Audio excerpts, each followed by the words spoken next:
মানুষ আমার দিকে তাকিয়েছিল যে ওই লোকটা যেন নতি স্বীকার না করে, সে যেন মাথাটা নত না করে। আমি তীব্রভাবে ওই সময়টায় এটাকে একটা চাপ অনুভব করেছি। অন্য কোনো কিছুকে এতটা চাপ আমি অনুভব করিনি।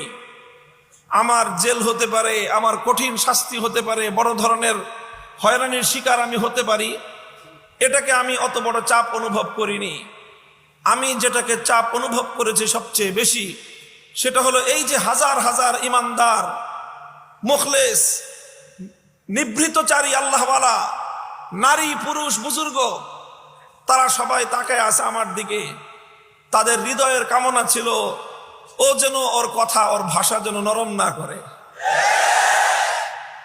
এই জিনিসটা আমি অনুভব করেছিলাম। তখন আমি একটা শপথ করেছিলাম, জীবন যেতে পারে, হকের কথা বলেছি, এই